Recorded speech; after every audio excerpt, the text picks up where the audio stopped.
Most mothers assume passive income starts with a product idea. It doesn't. It starts with a repeatable home workflow. The difference matters, because a product can exist without generating income. But a workflow sustains it. This is the gap that keeps digital products stagnant. Not the quality of the offer. The absence of structural rhythm.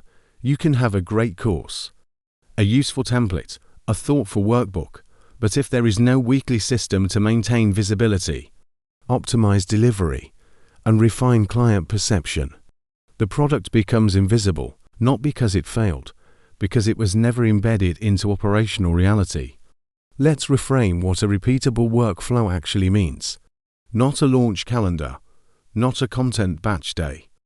A closed-loop system that regenerates client access, refines digital inventory, and tracks micro-conversions without requiring constant creative reinvention. It is the infrastructure underneath the income, the thing that runs while the house runs. Most mothers try to build income around availability. They wait for margin. They create when inspired. They post when motivated. But digital income does not respond to inspiration. It responds to systemic presence. A repeatable workflow is not about doing more. It is about deciding what must recur and removing everything else. Here is what most workflows miss. There is no separation between domestic structure and digital structure. The same brain that organizes meal prep, laundry rotation, and pediatric scheduling is the brain that can systemize client touchpoints, product updates, and funnel optimization. The skill is identical. The application is just redirected. If you can maintain a grocery inventory, you can maintain a content library. If you can track developmental milestones, you can track email open rates. The home already taught you how to build systems. You just have not been told it counts as business intelligence. Let's walk through the actual components of a repeatable workflow. Not theory, structure. First, the weekly anchor task. This is the one non-negotiable income-generating action that recurs every 7 days. It could be sending one nurture email, posting one educational short, updating one product listing, recording one voice note for your audience. It does not need to be large. It needs to be locked, because momentum in digital income is not built through bursts. It is built through reliable recurrence.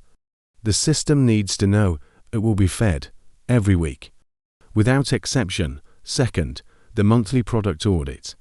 This is where you review your existing offers, not to redesign them, to observe how they are performing, which links are getting clicked, which pages are getting visited, which emails are getting opened. You are not looking for dramatic shifts. You are looking for patterns, small signals that indicate interest, confusion, or drop-off. This is not about perfection. It is about perception. You are training yourself to see where attention lives and where it dies. Third, the client pathway map. This is a visual or written document that shows how someone moves from discovering you, to trusting you, to purchasing from you. Most mothers skip this step. They assume the pathway is obvious. It is not. Without a map, you cannot identify where people are getting stuck. You cannot optimize what you cannot see. The map does not need to be complex. It just needs to exist. Awareness, interest, consideration, purchase. These are the only stages that matter. Once you map it, you can start asking better questions. Where are people entering? Where are they leaving? What is missing between those 2 points? Fourth, the content recycle system. This is where you take one core idea and distribute it across multiple formats without starting from scratch every time. One script becomes a video, an email, a carousel, and a blog post. Same insight, different vehicles. This is not about being lazy. It is about being structurally intelligent. You are not recreating value. You are redistributing it. Most mothers think they need new ideas every week. They do not. They need better distribution of the ideas they already have. Fifth, the income snapshot. This is a simple weekly or monthly review of 3 numbers: product sales, email list growth, traffic sources. You are not building a dashboard, you are building awareness. You are teaching yourself to see income as a pattern, not an event. Because when you start noticing that certain actions correlate with certain outcomes, you stop guessing, you start replicating. Now let's talk about where this breaks. Most mothers try to build the workflow before they clarify the offer. They systemize delivery before they verify demand. That is backwards. The workflow does not create the income. It protects it, it scales it, it sustains it. But it cannot replace the foundational question: does anyone want this? So before you build the repeatable system, you need one validated offer. One thing people have already said yes to. Even if it is small, even if it is imperfect, because a workflow built around nothing is just organized emptiness. Once you have that one offer, the workflow becomes your leverage. It turns a single yes into a recurring yes. Here is what makes this different from traditional business advice. You are not building this workflow in a vacuum. You are building it inside a home, around nap schedules, school pickups, meal prep, laundry cycles. That is not a limitation. That is the design constraint that makes it work. Because when you accept that your workflow must fit inside domestic reality, you stop trying to replicate someone else's system. You start building one that actually runs. The mothers who succeed with digital products are not the ones with the most time. They are the ones with the most structural clarity. They know what recurs. They know what does not. They know the difference between a task and a system. And they build accordingly. Let's address the most common objection. I do not have time to maintain a weekly workflow. But you already maintain dozens of them. Breakfast, lunch, dinner, bedtime, library day, soccer practice, grocery restocking. You are not lacking the capacity for rhythm.